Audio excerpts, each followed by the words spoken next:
Hi friends, నేను మీ నాని ప్రభాకర్. మీరు చూస్తున్నారు Teklogic channel. Friends, tech news episode 1245కి అందరికీ స్వాగతం. దుకాణం బయట పెట్టాను, పవర్ లేదు, పవర్ కట్ ఎప్పుడు వస్తుందో తెలియదు. వీడియో ఎడిటింగ్ చేసి పోస్ట్ చేసేసరికి ఎంత టైం పడుతుందో కూడా తెలియదు. సో ఇంక ఈరోజు టెక్ న్యూస్లోకి అయితే వెళ్ళిపోదాం. సో మొదటి న్యూస్ చూస్తే మనకి జియో ఒక ల్యాప్టాప్ని తీసుకురాబోతున్న సంగతి మన అందరికీ తెలిసిందే కదా. సో ఇప్పుడు ఈ ల్యాప్టాప్కి సంబంధించిన హ్యాండ్స్ ఆన్ ఇమేజెస్ అయితే బయటకు వచ్చినాయి.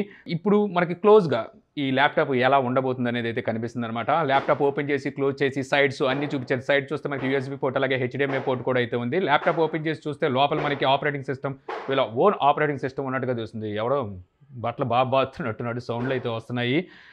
ఇక అలాగే మనం క్లోజ్ చేసిన తర్వాత జియో లోగో అయితే కనిపిస్తుంది అనమాట. దీన్ని బేస్ చేసుకుని ఇది మనకి జియో ల్యాప్టాప్ అని చెప్పి అయితే తెలుస్తుంది. సో ఈ ల్యాప్టాప్ డిస్ప్లే సైజ్ మనకి 11.6 ఇంచెస్ హెచ్డి డిస్ప్లే అయితే ఉండబోతుందంట. 2 మెగాపిక్సెల్ వెబ్ కెమెరా అయితే ఉండబోతుంది. డ్యూయల్ మైక్రోఫోన్స్ అయితే ఉండబోతున్నాయి అనమాట. ఇందులో చూసుకుంటే క్వాల్కామ్ స్నాప్డ్రాగన్ 665 ప్రాసెసర్ అయితే ఉండబోతుంది. ఇది యాక్చువల్గా 2 years అవుతున్నట్టు, 3 years అవుతుంది. ఆల్రెడీ మొబైల్ ఫోన్స్లో వాడి మర్చిపోయిన ప్రాసెసర్ ఇది, మీరు గుర్తుంచుకోవాలి. 2GB LPDDR4X ర్యామ్తోను అలాగే 32GB eMMC స్టోరేజ్ టైప్తో అయితే రాబోతుందంట. eMMC స్టోరేజ్ టైప్, అలాగే మనకి మెమరీ కార్డ్ ఆప్షన్ ఉంది. అలాగే ఈ ల్యాప్టాప్ మనకి 4G సిమ్ కార్డు కూడా సపోర్ట్ చేస్తుందని చెప్పి అయితే తెలుస్తుంది. 55 to 60 ఆంప్ అవర్ బ్యాటరీతో అయితే ఈ ల్యాప్టాప్ రాబోతుంది. ఇవి ఈ ల్యాప్టాప్కి సంబంధించిన డీటెయిల్స్. ఇంతకుముందు ఆల్రెడీ మనకు తెలిసిందే 15,000 రూపాయలు 20,000 రూపాయల మధ్యలో వీళ్ళు ఒక ల్యాప్టాప్ని తీసుకురాబోతున్నారని చెప్పి మాట్లాడుకున్నాగా. ఆ ల్యాప్టాప్ ఇదే. యాక్చువల్గా అంత తక్కువ ల్యాప్టాప్ వస్తుంది కానీ కొనుక్కుంటే మీరు నిజంగా బకరాలు అయినట్టే. ఎందుకంటే వీళ్ళు ఆపరేటింగ్ సిస్టమ్తో వస్తుందంటే వీళ్ళు ఆండ్రాయిడ్ని కస్టమైజ్ చేసి అయితే తీసుకొస్తున్నారు. అందులో మనకి ఆండ్రాయిడ్ అప్లికేషన్స్ ఉపయోగపడతాయి. ఇంతోటి దానికి ఆ ల్యాప్టాప్ తీసుకురావడం, అందులో 665 ప్రాసెసర్ దానికి ఒక కీబోర్డు ఇవన్నీ కానీ ఒక ట్యాబ్లెట్ తీసుకొస్తే సరిపోయేదిగా.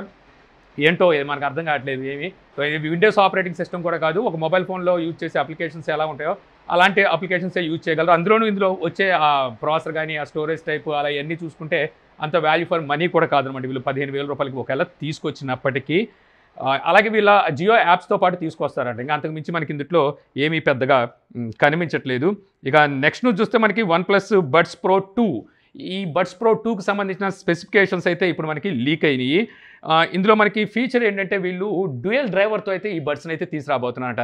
11mm డ్రైవర్ అలాగే 6mm డ్రైవర్తో అయితే ఈ బడ్స్ అయితే రాబోతున్నాయంట. అంటే ఈచ్ వన్ బడ్లో మనకి 17mm డ్రైవర్ని అయితే వీళ్ళు యూజ్ చేయబోతున్నారు. ఇది కొత్తగా వీళ్ళు తీసుకొచ్చే ఫీచర్ కాదు. ఇంతకుముందు గతంలో కొన్ని బ్రాండ్లు అయితే ఈ ప్రయోగాన్ని చేసినాయి. సో వీళ్ళైతే మాత్రం ప్రస్తుతానికి ఇలాగ డ్యూయల్ డ్రైవర్తో ఈ Buds Pro 2 అయితే తీసుకురావాలని ప్లాన్ అయితే వేసినట్టుగా తెలుస్తుంది. 38 hours వరకు మనకి కేసులోని బ్యాటరీ అయితే వస్తుందంట. యాక్టివ్ నాయిస్ క్యాన్సిలేషన్ కూడా ఉంటుంది.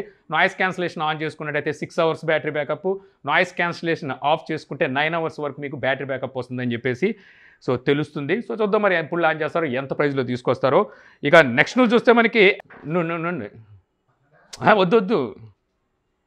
వద్దు కరెంట్ లేదు. ఏంటది? బ్యాటరీ ఇక నెక్స్ట్ న్యూస్ చూస్తే మనకి Amazon great Indian festival sales happiness అని చెప్పేసి మళ్ళీ సేల్స్ అయితే స్టార్ట్ అయిన సంగతి తెలిసిందే. కానీ నిన్నటి నుంచి అయితే ఈ సేల్స్ అయితే స్టార్ట్ అయిపోయినాయి. మనకి 8వ తారీఖు వరకు జరుగుతున్నాయి. అలాగే మనకి బిగ్ దసరా సేల్స్ అనేవి ఫ్లిప్కార్ట్లో కూడా అయితే స్టార్ట్ అయిపోయినాయి. సో మీరు ఎవరైనా ఏమైనా ప్రోడక్ట్స్ పర్చేస్ చేయాలంటే లాస్ట్ టైం అంతా ఆఫర్స్ అయితే మీకు ఎప్పుడు ఏమీ దొరకట్లేదు. ఒకవేళ మీరు ఇక్కడ ఏమైనా పర్చేస్ చేయాలి అనుకుంటే వీళ్ళు ఇచ్చే క్యాష్ బ్యాక్ కాకుండా మీరు ఎక్స్ట్రా క్యాష్ బోనస్గా పొందాలి అనుకుంటే క్యాష్కరో యాప్ని అయితే మీరు ఇన్స్టాల్ చేసుకోండి. ఇక్కడ నుంచి మీకు ఎక్స్ట్రా క్యాష్ బ్యాక్ కూడా అయితే దొరుకుతుంది అనమాట.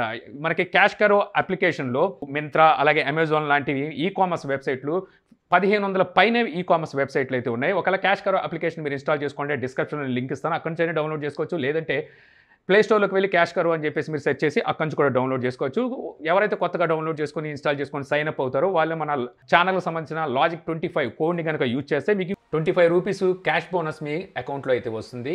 25 రూపాయల క్యాష్ మీ అకౌంట్లో 15 రోజుల వరకు ఉంటుందన్నమాట. ఈలోపు మీరు ఏదైనా ప్రోడక్ట్ కనుక పర్చేస్ చేస్తే దాని తాలూకా మీకు కమిషన్ వస్తుందిగా. ఈ కమిషన్లో 25 రూపాయలు అయితే చేరుకుంటుంది. మొత్తం మీరు కావాలనుకుంటే 200 రూపాయలు అయిన తర్వాత మీరు దీన్ని విత్డ్రా కూడా అయితే చేసుకోవచ్చు. ఏదైనా ఆర్డర్ చేసిన తర్వాత క్యాన్సిల్ అయితే చేయమాకండి. క్యాన్సిల్ చేస్తే మళ్ళీ మీకు క్యాష్ బ్యాక్ అయితే రాదు. అలాగే ఎవరైతే మన లాజిక్ 25 కోడ్ని యూజ్ చేసి పర్చేజ్ చేస్తారో వీళ్ళకి వచ్చేసరికి మొత్తం 15 మందికి అమెజాన్ 500 రూపీస్ కూపన్ కోడ్ని అయితే వాళ్ళు గివ్ అవే ద్వారా అయితే ఇవ్వబోతున్నారు. అలాగే ఒకరికి వచ్చేసరికి బ్లూటూత్ స్పీకర్ని అయితే ఇస్తున్నారన్నమాట. క్యాష్కరోలో ఇండియాస్ బిగ్గెస్ట్ ఇండస్ట్రియలిస్ట్ అయిన మన రతన్ టాటా గారు కూడా ఫండింగ్ అయితే చేశారు. సో ఇప్పుడే మీరు క్యాష్కరో అప్లికేషన్ అయితే ఇన్‌స్టాల్ చేసుకోండి. డిస్క్రిప్షన్‌లో మీకు లింక్ అయితే ఉంటుంది. ఇక నెక్స్ట్ న్యూస్ చూస్తే మనకి నథింగ్ ఎయిర్ స్టిక్ ఆల్రెడీ దీనికి సంబంధించిన ఇమేజెస్ చిన్న షార్ట్ వీడియో కూడా అయితే లీక్ అయిన సంగతి తెలిసిందే కదా. లాంచ్ డేట్ అయితే ఇప్పుడు మనకి కన్ఫర్మ్ అయితే చేసిందనమాట కంపెనీ వచ్చేసరికి. అక్టోబర్ 26వ తారీఖున సాయంకాలం 7:30కి ఈ నథింగ్ ఎయిర్ స్టిక్ని అయితే నథింగ్ లాంచ్ చేయబోతుంది. సో ఇప్పుడు కంపెనీ నుంచి అఫీషియల్గా అయితే ఈ కన్ఫర్మేషన్ అయితే వచ్చింది. ఫ్లిప్కార్ట్ ద్వారా వీటిని అయితే సేల్ చేయబోతున్నారు. నథింగ్ని ఎన్ని తిట్టుకున్నా సరే నా మీద నథింగ్ ఒక ప్రేమ అయితే ఉంది. ఎందుకంటే అక్టోబర్ 26వ తారీఖున నా బర్త్డే, అదే రోజు అయితే వీళ్ళు ఈ నథింగ్ స్టిక్ని అయితే లాంచ్ చేయబోతున్నారు. ఇక నెక్స్ట్ న్యూస్ చూస్తే ఇది ఒక సాడ్ న్యూస్ అని చెప్పొచ్చు అనమాట. ఇప్పుడు వరకు మనం మొబైల్ ఫోన్స్ పేలినాయి, అలాగే ఈవీ వెహికల్స్ అనేవి ఫైర్ని క్యాచ్ చేసినాయి అని చెప్పుకుంటూ మాట్లాడుకుంటూ వచ్చాం. మొబైల్ ఫోన్స్ పేలడం వల్ల, అలాగే ఈవీ వెహికల్స్ ఫైర్ని క్యాచ్ చేయడం వల్ల ప్రాణహాని జరిగింది, అలాగే చాలామంది ఇంజ్యూర్ కూడా అయితే అయిన సంగతి మనకి తెలిసిందే కదా. సో ఇప్పుడు చూస్తే ఫస్ట్ టైం మరి మనకు న్యూస్లోకి వచ్చి ఇప్పుడు వరకు నేను ఛానల్ స్టార్ట్ చేశాక ఫస్ట్ టైం నేను ఇలాంటి న్యూస్ అయితే నేను వింటున్నాను. ఒక ఎల్ఈడి టీవీ అయితే బ్లాస్ట్ అయిందనమాట. గజియాబాద్లో ఈ బ్లాస్ట్ అయితే జరిగినట్టు తెలిసింది. సో ఈ బ్లాస్ట్లో 16 ఏళ్ల టీనేజర్ అయితే మృతి చెందినట్టుగా తెలుస్తుంది అనమాట. సో తనైతే టీవీ చూస్తున్నారంట. టీవీ చూస్తున్నప్పుడు బ్లాస్ట్ అయింది. ఈ బ్లాస్ట్ వల్ల తనైతే చనిపోయింది. తనతో పాటు ఉన్న ఒక ముగ్గురికి అయితే ఇంజూర్స్ అయితే జరిగినట్టుగా తెలుస్తుంది అనమాట. ఈ బ్లాస్ట్ కూడా మామూలుగా జరగలేదు. సో అక్కడ చూస్తే మనకి వాల్ కూడా అయితే బ్రేక్ అయిపోయింది. ఒక బాంబు పెట్టి పేల్చినట్టుగా వాల్ కూడా అయితే మొత్తం ఓల్ అయితే పడిపోయింది. వాల్కి ఇటు నుంచి అటువరకు అయితే వాల్ అయితే పడిపోయింది. ఇన్వెస్టిగేషన్ అయితే జరుపుతున్నారంట. ఇక్కడ ఇన్వెస్టిగేషన్లో వీళ్ళు చెప్పింది ఏమిటి అంటే వోల్టేజ్ ఫ్లక్చువేషన్ వల్ల సో ఇది జరుగుంటుంది అని చెప్పేసి వాళ్ళైతే అనుకుంటున్నారు. సో ఇక్కడ వచ్చేసరికి బ్రాండ్ ఏంటనేది అయితే వీళ్ళు ఎక్కడ మెన్షన్ అయితే చేయలేదన్నమాట. సో మేబీ నేను అనుకోవడం బ్రాండ్ మెన్షన్ చేయకపోవడం 2 రీజన్స్ ఉంటాయి. ఒకటోసరికి బ్రాండ్ బయటికి రాకుండా చూసుకుంటే, మరొకటిసరికి అసలు ఇన్వెస్టిగేషన్లో ఎవరి వల్ల జరిగింది ఈ తప్పిదం అనేది, నిజంగా బ్రాండ్ వల్ల జరిగిందా లేకపోతే మానవ తప్పిదం అనేది తెలుసుకోవాలి. ఈలోపు బ్రాండ్కి రిమార్క్ రాకుండా ఉండటం కోసం కూడా ఇలాగ బ్రాండ్ని అయితే బయట పెట్టరు. అది కూడా అయి ఉండొచ్చు. ఏదేమైనప్పటికీ ఇదైతే చాలా సాడ్ అని చెప్పొచ్చు అనమాట. సో ఆ టీవీ బ్లాస్ట్ అయినప్పుడు ఆ స్క్రీన్ తాలూకా పర్టికల్స్ ఉంటాయి కదా, టైనీ చిన్న చిన్న ముక్కలు, అవి మొహానికి గుచ్చుకొని సో వీళ్ళు చనిపోయినట్టుగా తెలుస్తుందన్నమాట. ఇక నెక్స్ట్ న్యూస్ చూస్తే మనకి యాపిల్ నుంచి. యాపిల్ మన ఇండియాలో ఆల్రెడీ యాపిల్ ఐఫోన్ ఎంట్రీ లెవెల్స్ని అయితే ఆల్రెడీ మ్యానుఫ్యాక్చరింగ్ చేస్తున్న సంగతి మనకి తెలిసిందే కదా. ఇదే కాకుండా రాబోయే రోజుల్లో యాపిల్ ఎయిర్పాడ్స్ ఏవైతే ఉన్నాయి వీటిని కూడా మన ఇండియాలో మ్యానుఫ్యాక్చరింగ్ చేయాలని చెప్పి యాపిల్ అయితే భావిస్తుందంట. దీంతోపాటు మనకి వీళ్ళ దగ్గర బీట్స్ కూడా ఉన్నాయి కదా. సో వీటిని కూడా మ్యానుఫ్యాక్చరింగ్ అయితే మన ఇండియాలో చేయాలని చెప్పి యాపిల్ భావిస్తుంది. ప్రస్తుతానికి చూస్తే వీటిని చైనాలో అయితే వీళ్ళు మ్యానుఫ్యాక్చరింగ్ చేస్తున్నారు. రీసెంట్గా మనకు వచ్చిన కోవిడ్ వల్ల సో చాలా అంటే చాలా డ్యామేజ్ అయితే జరిగిందనమాట. ఉత్పాదన అనేది లేట్ అయిపోవడం, దీనివల్ల అయితే చాలా డ్యామేజ్ కూడా జరిగింది. అందువల్ల అక్కడ ఫ్యాక్టరీని కూడా క్లోజ్ చేసి ఇవన్నీ చాలా అయితే జరిగిన సంగతి తెలిసిందే కదా. అప్పుడే వీళ్ళు డిసైడ్ అయ్యారు, వీళ్ళు దీన్ని మూవ్ చేయాలి, ఇక్కడ నుంచి ఇంకా మనం ఎస్టాబ్లిష్ చేయాలి ఫ్యాక్టరీని అని చెప్పి అప్పుడే డిసైడ్ అయ్యారన్నట్టుగా తెలుస్తుంది. దానికి వాళ్ళు చూస్ చేసుకుంది ఇండియా అని. సో త్వరలో వచ్చేసరికి ఇండియాలో వీళ్ళు ఈ మ్యానుఫ్యాక్చరింగ్ అయితే స్టార్ట్ చేయబోతున్నారు. ఆల్రెడీ మనకి ఫాక్స్కాన్ తెలిసిందే కదా, వీళ్ళు వచ్చేసరికి యాపిల్ మొబైల్ ఫోన్స్ని అయితే మ్యానుఫ్యాక్చరింగ్ చేస్తుంటారు మన ఇండియాలో. సో వీళ్ళే ఈ యాపిల్ ఎయిర్పాడ్స్ని కూడా మన ఇండియాలో, అలాగే బీట్స్ మ్యానుఫ్యాక్చరింగ్ అయితే చేయబోతున్నట్టు వస్తుంది. మంచి న్యూస్ అని చెప్పొచ్చు ఇది వచ్చేసరికి. ఇక నెక్స్ట్ న్యూస్ చూస్తే మనకి నోకియా నుంచి. నోకియా G11+ ఈ మొబైల్ని ఈరోజు మన ఇండియాలో అయితే నోకియా లాంచ్ చేసింది. 6.52 ఇంచెస్ హెచ్డి డిస్ప్లేతో ఈ మొబైల్ అయితే వస్తుందన్నమాట. ఇందులో ప్రాసెసర్ చూసుకుంటే యూనిసాక్ T606 ఈ ప్రాసెసర్ అయితే ఉంటుంది. రేర్ సైడ్ మనకి కెమెరా 50+2 మెగాపిక్సెల్ ఉంటే ఫ్రంట్ కెమెరా 8 మెగాపిక్సెల్ ఉంటుంది. 4GB ర్యామ్తో 64GB ఇంటర్నల్ స్టోరేజ్తో ఆండ్రాయిడ్ 12తో అలాగే 3 days బ్యాటరీ లైఫ్తో అంటున్నారు. ఈ లేదో పెద్ద యాపిల్లా ఫీల్ అయిపోతున్నారు. బ్యాటరీ బ్యాక్ అసలు పర్సెంటేజ్ ఎంత అని చెప్పకుండా కెపాసిటీ. సో అది కాకుండా వీళ్ళు 3 days బ్యాటరీ బ్యాకప్ వస్తుందని చెప్తున్నారు. 10 watt ఛార్జింగ్ సపోర్ట్ అయితే చేస్తుందట. IP52 వాటర్ రెసిస్టెంట్ని కూడా వీళ్ళు ఇందులో అయితే ప్రొవైడ్ చేస్తున్నారు. ప్రైస్ మాత్రం 12,499 రూపాయలు, అంటే 12,500 రూపాయలు ఈ మొబైల్ ప్రైస్ పెట్టారు. సో మరి నోకియా ఏం ఆలోచిస్తుందో ఏం అర్థం కావట్లేదు. ఆ ప్రైస్కి మనకి 5G మొబైల్స్ కూడా అవైలబుల్లోకి వచ్చేసినాయి. ఇక నెక్స్ట్ న్యూస్ చూస్తే మనకి గూగుల్ పిక్సెల్ 7 సిరీస్ మొబైల్స్ అన్ని ఈ రోజు అయితే గూగుల్ లాంచ్ అయిపోతుంది. మన ఇండియన్ టైం ప్రకారం చూస్తే 7:30కి అయితే ఈ మొబైల్స్ అయితే లాంచ్ కాబోతున్నాయి. వీటిని మనం రేపు అయితే కవర్ చేద్దాం. ఇక్కడ చూసుకుంటే మనకి 7 and 7 Pro, దీంతో పాటు మనకి పిక్సెల్ వాచ్ను కూడా అయితే గూగుల్ లాంచ్ చేయబోతుంది. ఇక నెక్స్ట్ న్యూస్ చూస్తే మనకి ఒప్పో నుంచి. ఒప్పో ఈరోజు ఒక పులిహార మొబైల్ని మన ఇండియాలో అయితే లాంచ్ చేసేసింది. ఇది మనకి A77s అనే పేరుతో ఈ మొబైల్ని అయితే తీసుకొచ్చింది అనమాట. 6.56 ఇంచెస్ డిస్ప్లే సైజ్తో హెచ్డి డిస్ప్లేనే అది కూడా ఈ మొబైల్ అయితే వస్తుంది.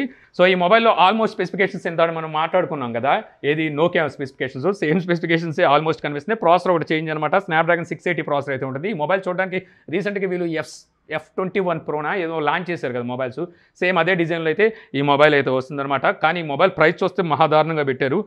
17,999 రూపాయలు ఈ మొబైల్ ప్రైస్ పెట్టారు. అంటే 18,000 రూపాయలకి వీళ్ళు ఇలాంటి మొబైల్ మనకు అందిస్తున్నారు అనమాట. సో దీంతోపాటు మనకు బ్యాంక్ ఆఫర్ కూడా ఉంది. 10% డిస్కౌంట్ అయితే మీకు బ్యాంక్ ద్వారా అయితే క్రెడిట్ కార్డు యూజ్ చేసి పర్చేస్ చేస్తే దొరుకుతుంది. అయినప్పటికీ చాలా అంటే చాలా ఎక్కువ ఈ మొబైల్ ప్రైస్. చీకటి అయిపోతుంది. ఇక్కడ నేనేమో ఐఎస్ఓని ఎప్పటికప్పుడు చేంజ్ చేస్తూనే ఉన్నాను, చీకటి అవుతుంది కదా అని. అయినా మళ్ళీ అది సరిపోవట్లేదు. ట్రాక్ చేయి ఫేస్ని ట్రాక్ చేయి, అది అలాగా, అది అట్టుండాల. నాయిస్ ఎక్కువ క్యాచ్ చేస్తూ ఉంటుంది. ఐఎస్ఓని పెంచ్ చేస్తున్నాను.